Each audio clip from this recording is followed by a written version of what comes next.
Are you seeking fulfillment for your life? Do you want freedom from fear? That's why we're here. Welcome to Jesus 101, introducing you to the real Jesus. And now, here's your host, Elizabeth Talbot.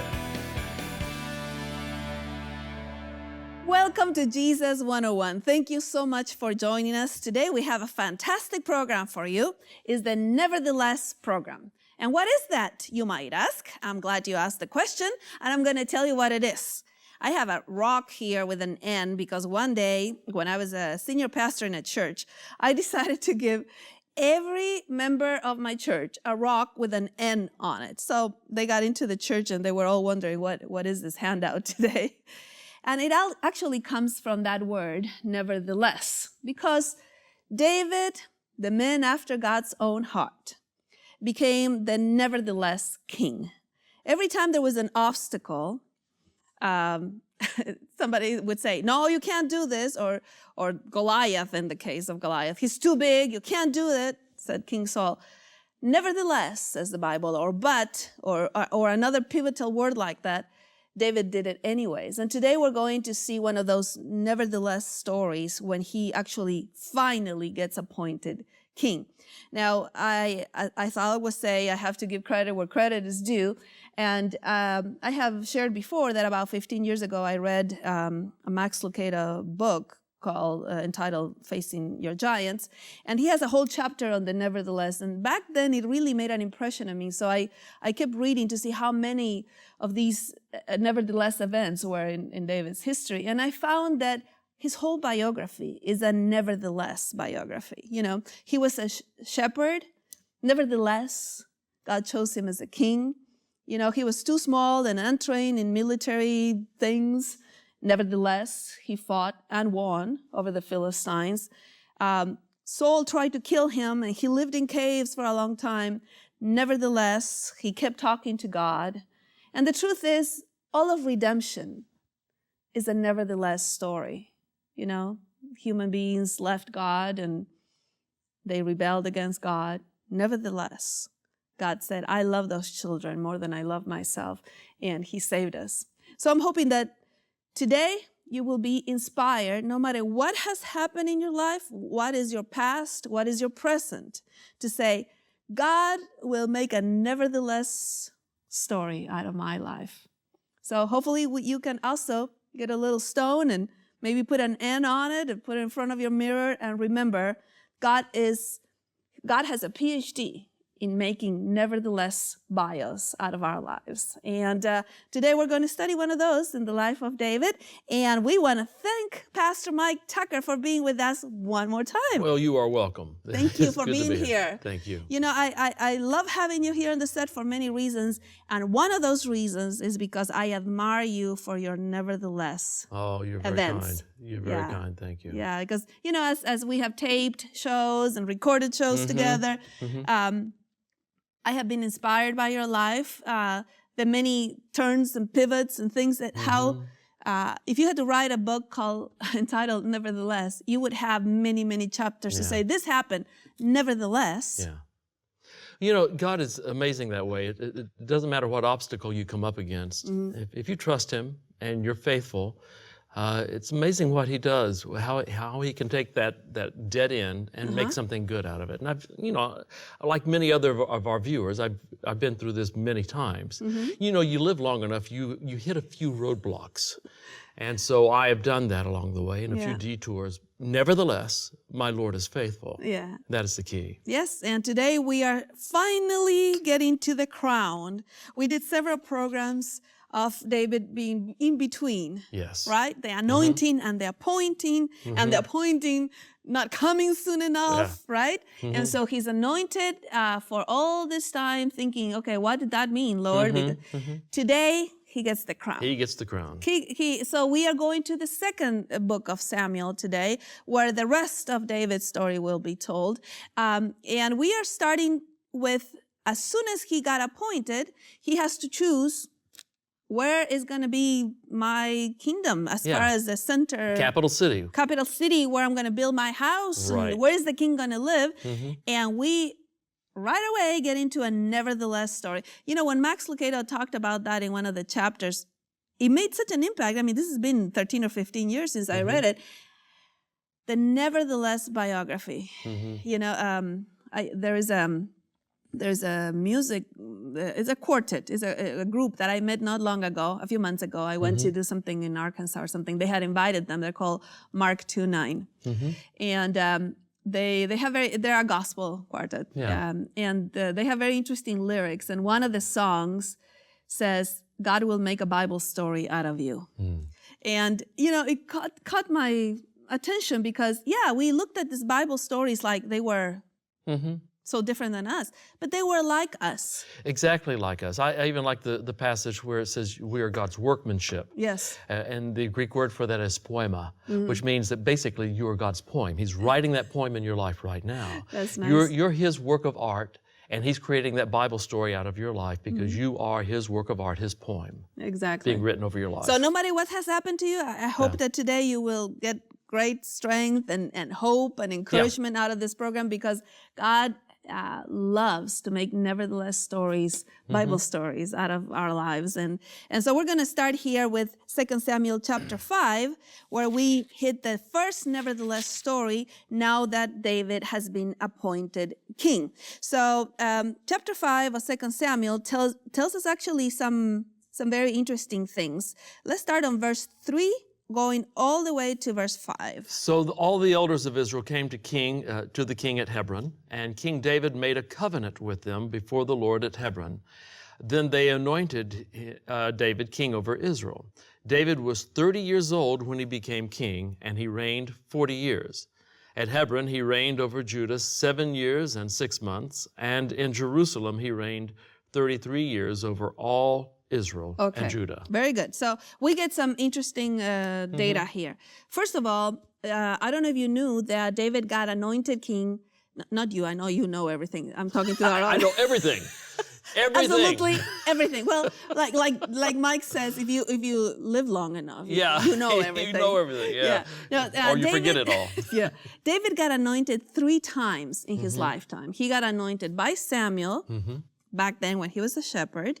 And then he was anointed by just part of the kingdom that took him as king. As a matter of fact, it says here that he was at Hebron, verse 5, he reigned over Judah 7 years. He was anointed by the Judah section, the southern kingdom later would be, anointed king. And then all of Israel took him as king, and he got anointed again. As a king over the whole territory.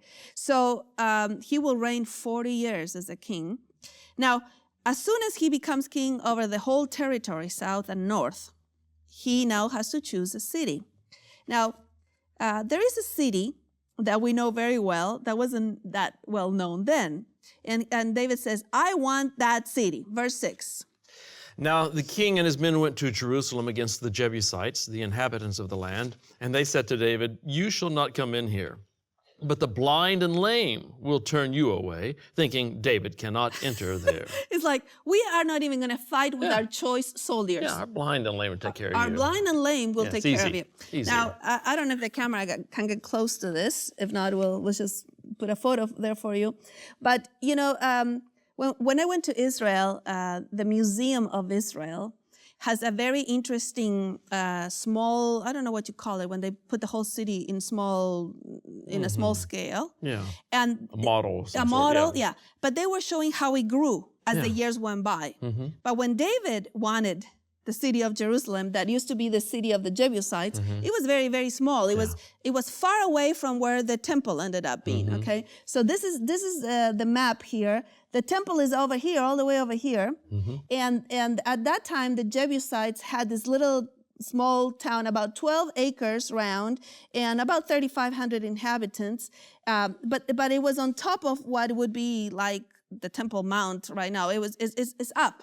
Right. So they felt so secure that nobody could actually go up the cliff and actually conquer this because it was a fortified city. Everyone who spoke of going to Jerusalem always spoke of going up to Jerusalem. Did not matter where in the world you were. Exactly. You go up to Jerusalem, up to the Temple Mount. Yes. The psalms that they would sing on the way to the temple were the psalms of ascent. Yes, They were and there was ascending a to the Temple Mount. theological point on that because Yes. later on they said that's where you meet God. So Yes. so you're going up, You're and when you going come up to down, meet you God.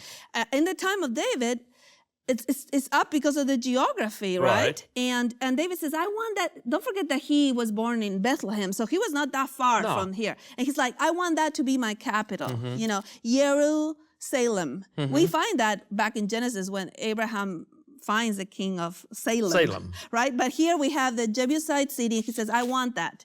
And the Jebusite said, yeah. Yeah. Really? Yeah.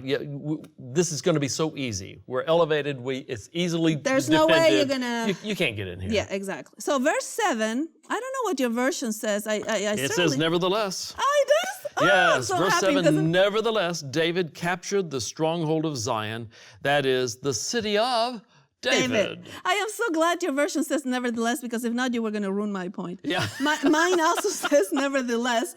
And you know, isn't it amazing that they say to him, you're never going to get here? Yeah, there's no way you can get in here. And then you turn the page, next verse starts with, Nevertheless. David conquered the place Yeah. and took over, Yeah. and he became the city of David. I like the fact that it doesn't even make a big deal out of it. It's as though you have to assume you know what's going to happen. You know what? Yeah. You know what's going to happen. Because so nevertheless. Yeah. Yeah, you've seen Goliath. You've seen what Saul said, you can't do this. You've seen all that happened to David. By now, you're used to that. Nevertheless, God was with him. Nevertheless, God delivered him. Nevertheless, David went and captured it like he always no did. big deal. I like it. And I think look what it says in verse 9. It says, so David lived in the stronghold and called it the city of David. And David built all around from the Milo and inward. The Milo or the Milo is, they used to have this system of terraces. And so it says that not only did he build inside that city, but all around it he started building. And of course, when Solomon took over, the city became really much expanded. And later on, like if you go now, oh, it's huge. Because you have even to the Mount of Olives, all the way to Bethlehem. The whole thing is almost one big thing right now, right? But anyways, as soon as David gets a house there and says, this is going to be my place, he says, I got to bring God's presence here. Now, we don't have an actual life model here, but this is a little model of the ark. The ark, don't forget that at that time, people, when they went to battle, they went with their gods, right? Even Goliath, when he came, he was like, my God is greater than your God. Yeah. Exactly. So the symbol of God's presence, because God had told him in the tabernacle that he would dwell on top of the kaporet or hilasterion, that was the top of the ark. God's presence was in this ark. Now, David says, hey, we're going to bring God here because this is going to be my city and I want our God to be with us. By the way, the biggest difference between the God of Israel and the God of other... His ever-presence. He was always with them. The other gods were aloof and distant. You would make placating sacrifices to them a time or two a year and hope they didn't really intervene in your life that much unless you really wanted something, then you tried to placate them. But the God of Israel said, I will dwell among you. Yes. I am with you. And that's why even Jesus was referred to as Emmanuel, God with us. It is his desire to be with you 24/7. Yeah, and that's one of the most comforting things to understand, because if you go to Egypt or the other places, ancient Near East or whatever, the gods dwelled in a particular building, and if you wanted to go, you had to go there. Go there to see them. The God of Israel said, even the tabernacle in the desert, we're going to have something that moves with my people, because I'm going to be wherever my people are. So God of Israel was a God of people, even though the God of the other nations was a God of buildings, right? So even because he wanted to be with them at all times. At all times. Okay. It was the center of the camp, so every morning you got out of your tent, you looked, and the first thing you saw was the smoke ascending from the sacrifice. Yes, you because always saw God was ever present. Exactly. So the ark, David says, let's bring the ark. And he gets into a little bit of a thing, because he forgot that God had given specific instructions of how this would be transported. Exactly. Right? So he put it on top of the animals. Yeah, instead of the priest carrying it. Instead of the priest carrying it, because God was like, hey, I'm going to be with you, but don't forget, I'm still holy. Right. So you're not going to do certain things, right? So then you remember that the ark started going up and down, and somebody touched it and they died. And so David got a little scared, and you can read all of this. Yeah, that would frighten you a bit. Yeah, you can read all of this. And then one day he realized that they left the ark in somebody's house. Yeah. And because they said, I'm afraid of this, said David, right? So one day he said, no, but I can't dwell in this new city of mine and God's presence is not there, especially when he's blessing the house of the person where the ark is right now so much. I want those blessings. Right. You know, the other day something happened to me. You know that I always put in my emails blessings, and then I answer, I put my name, Elizabeth, right? Right. So the other day somebody called me and they said, are you okay? I said, yes, why? He says, but because lately all your texts are missing your blessings. It says, and I need my blessings. Yeah, please send me your blessing. Yeah, and I'm going, oh, I'm sorry, I didn't realize. Yeah. Because David was like, I want God's blessing. I want to feel that I am blessed. So he designed a new way, now according to God's plan, that the ark would come to, so he made a tent. And I hope you look at my tent. Isn't that beautiful tent? It's a lovely tent. It's a lovely tent. Yes. Yes. I'm impressed. Well, you should be. It's a very nice tent. I'm easily impressed, but I'm impressed nonetheless. But this had a lot of work in it. Yes, that's So he made a whole procession, and look how he did it this time to make sure that he wasn't taking for granted the holiness of God. So we're in chapter 6 of 2 Samuel, verse 12. It says, now it was told King David, saying, the Lord has blessed the house of Obed-Edom and all that belongs to him on account of the Ark of the Covenant. David went and brought up the Ark of God from the house of Obed-Edom into the city of David with gladness. And so it was that when the bearers of the Ark of the Lord had gone 6 paces, he sacrificed an ox and a fatling. And David was dancing before the Lord with all his might, and David was wearing a linen ephod. Okay. There's so much material there. Yeah. So they decided to do a whole procession. After 6 paces, they stopped and did a sacrifice. This is why we did the whole procession here, but it was much longer. Do you remember how many? Actually, you won't remember because none of us know. Yeah. Can you imagine how many animals were killed that day? Yes. Yeah. Just to say, we understand who you are. We know we cannot be in the presence of God other than through the blood that eventually represented Christ's blood. Right. So it's not our merits that are bringing the ark here. It was the blood that paved the way all the way to Jerusalem.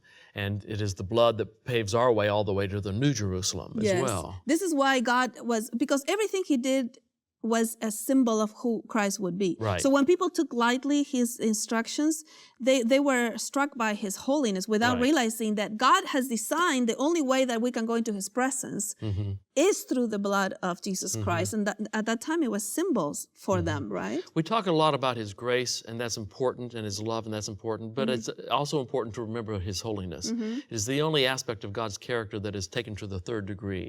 You know, in the Hebrew, there were no superlatives. So in others, if something was holy, you said it's holy. But if it's very holy, you said holy, holy.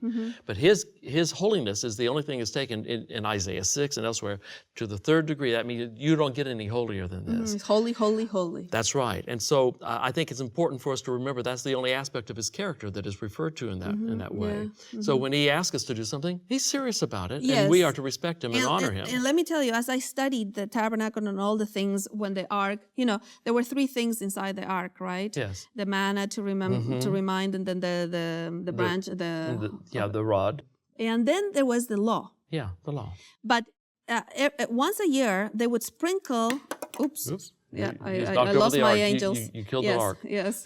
They would sprinkle 7 times in each side because God's presence would view the law through the sprinkled blood. And that's the only way that a holy God could dwell with unholy people. Yes, and I also like the fact that on top of the law, the top of the ark was referred to as the mercy seat. Yes. It's not the seat of judgment. This is the seat of mercy covering the law. Exactly. And that was the beautiful part And you of can that read too. about this if you're interested in the topic in Romans chapter 3, verses 23 to 26, where it says that Jesus is the hilasterion. He is the place, the mercy seat, because mercy he's seat, the one yes. that justifies and the justifier. It's an amazing topic. But anyways, he brought the ark with great gladness and great worship and a great procession with all the sacrifices, and he was dancing. Now, which instrument would you like? You can choose any one you want. Okay, all right. I've never played much in percussion. No, it's but- very easy. Well, good. It would Go need to like be. this. Yeah, see? I'm driving the audio guy crazy right now. Yeah, that's right. So some people think that the percussion instruments used in the time of day were like this. Yeah. Some think it was like this, that the metals went later. And I'm gonna drive my sound person crazy a Yes, bit that's here. right. Whatever it was, there was great loud music, rhythmic music, and he starts worshiping God in a way that would make us all uncomfortable. And he made somebody uncomfortable. It says here that he was wearing a linen ephod, which means that he took off his royal robes. He was not worshiping as king. He was worshiping as somebody that just wants to worship in spirit and in truth. Right. Yeah. And I have something to say about this. I'm shocked that you would.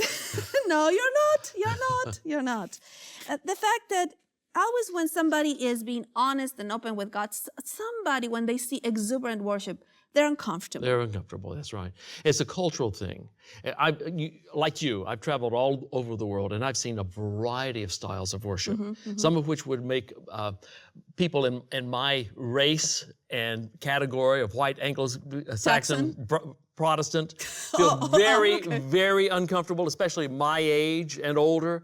We feel very uncomfortable with it, and yet when you examine that and you look at these people, this is something that is honoring before God. It's a function of culture and preference rather than of sacredness. Yeah, and usually because we're humans, we choose preference over principles. Yes. And we're looking at somebody through the glasses of our own perception, our own education, our own culture. preference. Yeah. Right? And we say, oh, no, that's wrong. Many times I tell people, look, spirit and truth is the principle that Jesus gave in John 4, right?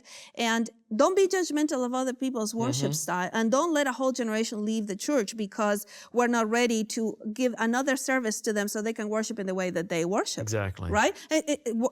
Minister to the audience you have, but then do another worship service to minister to this other audience. Right.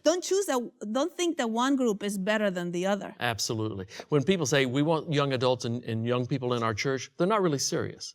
Because if you want them there, they're going to do things differently. They're going to make mistakes. They're going to make noise. They're going to do things differently. What you want, really, is you want them to be there and like the same things you like, think the same way you think, prefer the same things you prefer, and that's not going to happen. I used to have a church that, as a senior pastor, that developed a really good system. We had a full band, because we had a lot of young adults. Yeah. And then we had one of the best organs in Southern California. And I told them the key word is going to be tolerance. The young adults are going to tolerate the organ, and the old people are going to tolerate the band, and we're going to worship for everybody, and this is going to be the word, tolerance. And it worked out, but I guess it was a church full of grace, so everybody was okay with everybody. Yes, but I've seen other churches where I've seen churches divide over it. And people almost thrown out over it, and that's a shame. And they're in the middle of this incredible, he's taking the ark to the tent. Eventually the ark will go inside the tent. One person many people might be uncomfortable, but, David says in verse 16 why don't you read verse 16?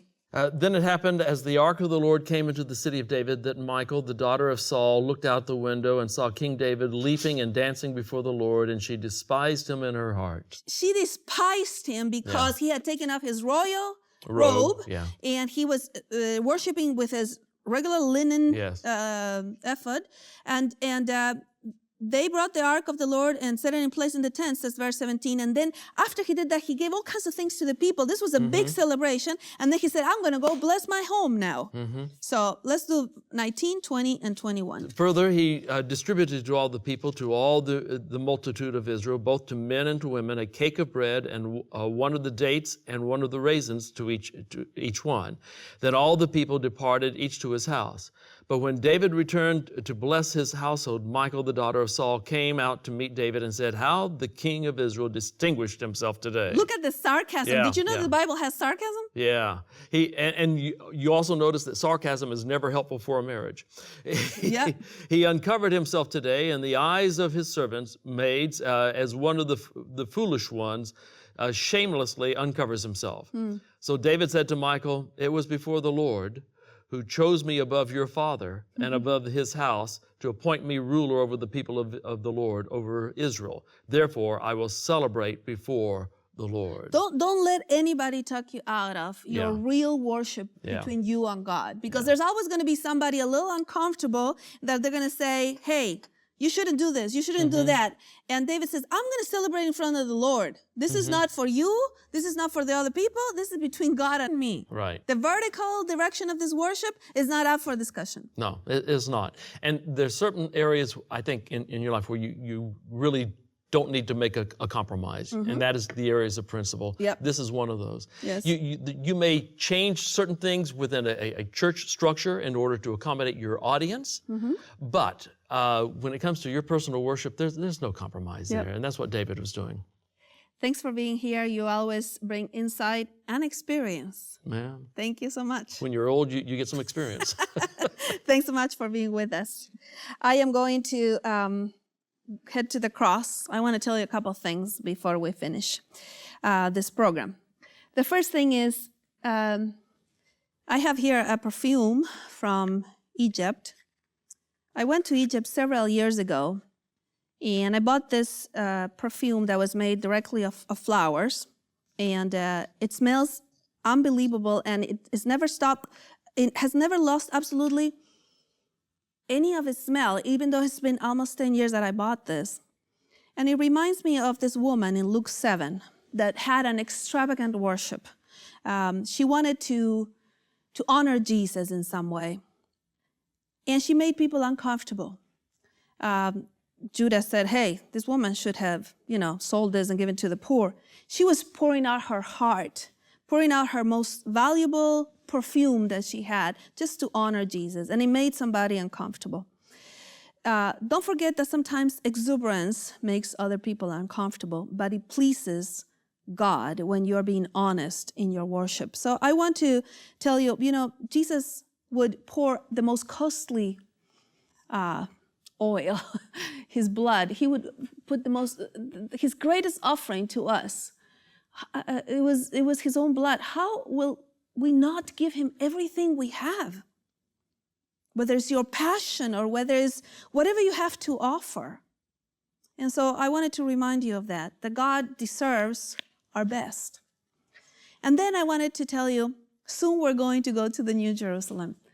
I can't imagine the gladness that will be in our hearts. I'm sure that some of us will be dancing, singing, yelling, woohooing. I'm not sure what we will be doing. But I do know that our story is a nevertheless story. A lot of things have gone wrong in my life, and there have been pivots and detours. But I can stand here to tell you that the love of God and the grace of God always make our story a nevertheless type of story. All of redemption, the whole Bible is a nevertheless type of story. Human beings rejected God. They rebel against God. Nevertheless, God said, "I love them so much that I will die on the cross for my beloved children."